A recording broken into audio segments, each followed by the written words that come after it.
ஹரஹர சங்கர, ஜெய ஜெய சங்கர, பெரியவா திருப்பாதம் சரணம். இந்த வருஷம் வைகுண்ட ஏகாதசி விரதம் இருக்கிறவங்க எப்படி விரதம் சரியாக இருக்கணும், என்னைக்கு தொடங்கணும், எந்த நாள் தொடங்கணும், எந்த நேரம் தொடங்கணும், எப்படி தொடங்கணும், எப்படி விரதத்தை பூர்த்தி பண்ணணும், என்னைக்கு பூர்த்தி பண்ணணும் அப்படிங்கிறத இந்த பதிவில் கொஞ்சம் டீட்டெயிலாக பார்க்கலாம். வாங்க பதிவுக்குள்ளே போகலாம். ஒரு சிலர் வைகுண்ட ஏகாதசி விரதத்தை பற்றி சொல்லுங்கள், அதை எப்படி முறையாக பண்ணணும்னு சொல்லுங்கன்னு கேட்டிருந்தாங்க. அதுக்காக தான் இந்த வீடியோவை. வைகுண்ட ஏகாதசி விரதம் அப்படிங்கிறது சிலர் என்ன நினைச்சிட்டு இருக்காங்க அப்படின்னா, ஒரு நாள் விரதம் அப்படின்னு நினைச்சிட்டு இருக்கிறாங்க. அது உண்மை கிடையாது. ஒவ்வொரு மாசத்துலயும் ஏகாதசி வருது. அது எல்லா ஏகாதசிக்கும் சிறப்பு இருந்தா கூட அந்த ஏகாதசி எல்லாம் விரதம் இருக்க முடியாதவங்க மார்கழி மாசத்துல வளர்பிறையில வர ஏகாதசி ஒரு நாள் விரதம் இருந்தாலே அந்த எல்லா ஏகாதசி விரதம் இருந்த பலனும் கொடுக்கும். அதுதான் வைகுண்ட ஏகாதசி. இன்னைக்கு விரதம் இருந்து நம்ம பகவானை வழிபாடு பண்றதால நம்மளோட பெரும் பாவங்களை மன்னிச்சு பகவான் வைகுண்ட பதவியை நமக்கு கொடுக்கறாரு. நம்ம வாழும் காலத்துல நமக்கு நிம்மதியையும் சந்தோஷத்தையும் கொடுக்கறாரு. நம்ம என்ன வேண்டுமோ அதெல்லாம் கொடுப்பார் அப்படிங்கிறது நம்பிக்கை, உண்மையும் கூட. சரிங்களா? இந்த விரதம் ஒரு நாள் கண்டிப்பா கிடையாது. நீங்க இதை நல்லா புரிஞ்சுக்கோங்க. இந்த விரதம் எப்படி முறையா இருக்கணும், என்னென்ன பண்ணணும் அப்படிங்கிறத நான் சொல்றேன். இந்த வைகுண்ட ஏகாதசி விரதம் எப்படி இருக்கணும் அப்படின்னா, ஏகாதசி அன்னைக்கு தொடங்கக்கூடாது, தசமி அன்னைக்கே தொடங்கிடணும். அதாவது சரியா சொல்லணும்னா 29/12/2025 திங்கக்கிழமை காலையில பார்த்தீங்கன்னா ஒரு 4:45 தசமி தொடங்குது அதிகாலையில். அதிலிருந்து 30ஆம் தேதி 3:45 வரைக்கும் தசமி இருக்கு. இந்த தசமி அன்னைக்கே நீங்க விரதத்தை தொடங்கணும். எப்படி தொடங்கணும்னா, தசமி அன்னைக்கு ஒரு வேளை உணவு மட்டும் எடுத்துக்கிட்டு இரவு உணவை சாப்பிடக்கூடாது. அதாவது சூரிய அஸ்தமனத்துக்கு அப்புறம் உணவு எதுவுமே எடுத்துக்க கூடாது. எடுத்துக்காம இருந்து மறுநாள் காலையில ஏகாதசி, அதாவது சொர்க்கவாசல் திறக்கும் இல்லையா, ஏகாதசி அன்னைக்கு காலையில அதிகாலையில தான் எல்லா கோவில்லையும் பரமபத வாசல்னு சொல்லக்கூடிய சொர்க்கவாசல் திறப்பாங்க. அந்த காலையில எந்திரிச்சு குளிச்சு முடிச்சுட்டு அதிலிருந்து, அதாவது தசமி அன்னைக்கு நீங்க தூங்கிக்கலாம்.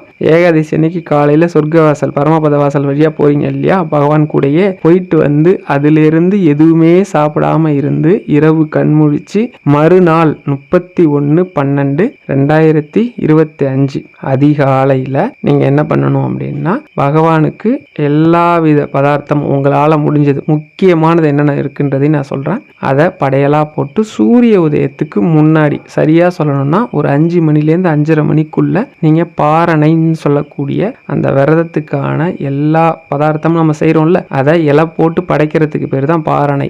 படைச்சிட்டு அதுக்கப்புறம் தான் விரதத்தை பூர்த்தி பண்ணணும். நாம உடனே படைச்சிட்டு சாப்பிட்டுட்டு அடுத்து உடனே தூங்கிடக்கூடாது. நிறைய பேர் அதை வேற நினைச்சிட்டு இருக்காங்க. அப்படி கிடையாது. நம்ம பாரணை பண்ண உடனே என்ன பண்ணணும் அப்படின்னா, 1-2 பேருக்காவது நம்ம அன்னதானம் பண்ணணும். துவாதசின்றதே அன்னதானத்துக்கான நாள். அன்னைக்கு அன்னதானம் பண்ணிட்டு துவாதசி முழுவதும் பகல் முழுவதும் தூங்காம இருந்து துவாதசி சாயந்தரம், அதாவது 31ஆம் தேதி சாயந்தரம் 6 மணி போல பக்கத்துல இருக்க ஏதாவது ஒரு கோயில், பெருமாள் கோயில் இருந்தா ரொம்ப சந்தோஷம், போய் விளக்கேற்றி வழிபாடு பண்ணிட்டு 31ஆம் தேதி இரவு தான் நம்ம தூங்கணும். அப்பதான் விரதத்தை முடிக்கணும். சரி, இப்ப விரதத்தை எப்படி தொடங்கணும்னு பார்த்துட்டோம். 29ஆம் தேதி மத்தியானத்துக்கு அப்புறம் விரதத்தை தொடங்குறோம். அதுல இருந்து ஃபுல்லா உபவாசம் இருக்கிறோம். எது வரைக்கும் இருக்கிறோம் அப்படின்னா 31ஆம் தேதி அதிகாலை 5 மணி வரைக்கும் சாப்பிடாம இருக்கிறோம். அதுக்கப்புறம் நம்ம பாரணை பண்ணிட்டு சாப்பிட்றோம். ஓகேவா? தூங்குறது எப்போ தூங்குறோம்னா 31ஆம் தேதி நைட்டு தான் நம்ம தூங்குறோம். இதுல இடையில 30ஆம் தேதி நைட்டு நம்ம தூங்காம கண் விழிக்கிறோம். இதுதான் அந்த விரதத்தோட உண்மையான தாத்பரியம். இதுக்கு இடையில பட்டினி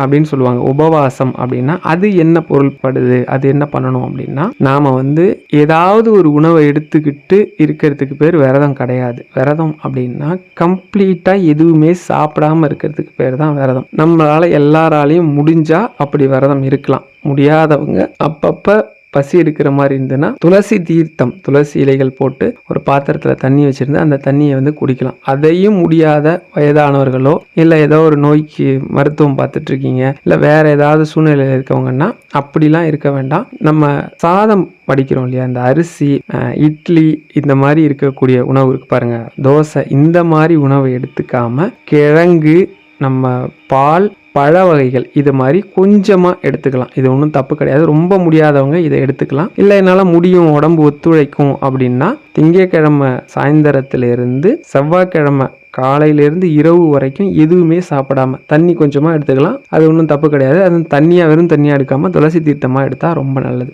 எடுத்துக்கிட்டு மறுநாள் நம்ம பாராயணன்னு சொல்லக்கூடிய பகவானுக்கு பிடித்த உணவுகளை தயார் பண்ணுறோம்ல, அதில் என்ன உணவு ரொம்ப முக்கியமாக நம்ம தயார் பண்ணணும் அப்படின்னா அகத்துக்கீரை. அகத்துக்கீரை வந்து கம்பல்சரி உங்களோட உணவில் இருக்கணும். சுண்டைக்காய் வந்து ரொம்ப முக்கியம், அது இருக்கணும். அதுக்கப்புறம் நெல்லிக்காய் இருக்கணும். இந்த 3ம் கட்டாயம் இருக்கணும். இதை இல்லாமல் இன்னும் சில உணவுகள்லாம் இருக்குது. என்ன இருக்கணும் அப்படின்னா அவல் இருக்கணும். அதுக்கப்புறம் பார்த்தீங்கன்னா 24 காய்கறிகள் சேகரித்து அதை வந்து குழம்பு வைக்கிறது வழக்கம் இருக்குது. அது வந்து பண்ணணும். அது முடிஞ்சால் பண்ணலாம். இப்போ நான் சொன்ன எல்லாமே எல்லாராலையும் முடியாது. ஏன்னா ஒவ்வொருத்தங்க ஒவ்வொரு ஊரில் ஒவ்வொரு நாட்டில் இருந்து இதை பார்க்கலாம். அவங்களுக்கு அத்தனையும் கிடைக்கும்னு அவசியம் இல்லை. இதெல்லாம் வச்சு பண்ணி நம்ம அதை உணவாக எடுத்துக்கிட்டோம் அப்படின்னா நம்ம உடம்புல தேங்கி இருக்கக்கூடிய கெட்ட கழிவுகள் ஒரு நாள் உபவாசம் இருக்கிறதால எல்லாமே போகும். ஏன் அப்படின்னா இது வந்து 38 மணி நேரம் கிட்ட கணக்கு வரும் நீங்கள் சாப்பிடாம இருக்கிறது. அப்படி இருக்கும்போது இந்த உடம்பானது அந்த நேரம் தேவைப்படுற உணவுக்காக நம்ம உடம்புல இருக்கக்கூடிய கட்டிகள், அது வந்து கேன்சர் கட்டியாவோ கொழுப்பு கட்டியாவோ எந்த கட்டியாக இருந்தாலும் அது மேலே கவனம் செலுத்தி அதை சிதைக்கிறதாகவும்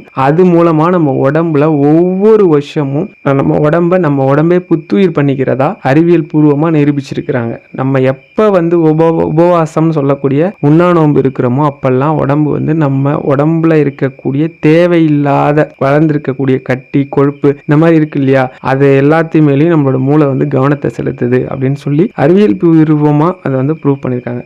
பகவானோட அனுகிரகத்துக்காக நம்ம பக்தி பண்ணுறோம். அது வந்து இது ஒன்று தானா பலன்னு சொல்லிட முடியாது. இதுவும் ஒரு பலன், அவ்வளோதான். இப்படி இருந்து நம்ம விரதத்தை பூர்த்தி பண்ணோம் அப்படின்னா நம்ம மனசில் என்ன கேட்குறோமோ, இப்போ நம்ம வந்து ஏதோ ஒரு கஷ்டத்துக்காக இந்த விரதத்தை இருக்கலாம், இல்லை நமக்கு வந்து முக்தி வேணும்னு இருக்கலாம், எதுக்கோ இருப்போம் இல்லையா, அதை வந்து அடுத்த வைகுண்ட ஏகாதசி வரத்துக்குள்ளே பகவான் கொடுத்துருவார். நான் இதை வந்து பல முறை நான் வந்து எல்லா மாதமும் வந்து எல்லா வருஷமும் நான் வந்து வைகுண்ட ஏகாதசி விரதம் இருக்கிறது உண்டு. இந்த தடவை நான் சபரிமலை யாத்திரை போகிறேன். நான் வந்து பெரிய பாதை வழியாக போகிறேன், பெரிய பாதை வழியாக நடந்து போகிறேன். நான் அப்படி போனால் கூட பகவானோட அனுகிரகம் எனக்கு வேணுன்றதால நான் அவர்கிட்ட கேட்டுக்கிட்டே இருக்கிறேன். நான் அன்னைக்கும் உபவாசம் இருந்து நான் சரியாக போகணும், எனக்கு அதுக்கு நீ வந்து உடம்புல வந்து பலத்தை கொடு, எந்த காரணத்தை கொண்டு என் விரதத்தில் துளி கூட எனக்கு வந்து இது வந்துடக்கூடாது, கரெக்டாக நான் விரதம் இருக்கணும்னு கேட்டுக்கிட்டு இருக்கேன். நீங்களும் உங்களுக்கு ஏதாவது ஒரு கோரிக்கையை வச்சுட்டு முடிஞ்ச வரைக்கும் இருங்க. முடியலன்னா ஒன்றும் கஷ்டம் கிடையாது. பால் பழம் நீங்கள் வந்து கிழங்கு வகைகள் எடுத்துக்கலாம். அதில் வந்து எந்த தப்புமே கிடையாது. பகவான் அதெல்லாம் வந்து இது பண்ண மாட்டார். உடம்பு ஒத்துழைக்கலனா கூட மனசு முழுக்க இறைவனை நினச்சா போகிறோம். நிச்சயமாக அந்த விரதத்துக்கான பலன் உங்களுக்கு கிடைக்கும். ஹரஹர சங்கர, ஜெய ஜெய சங்கர.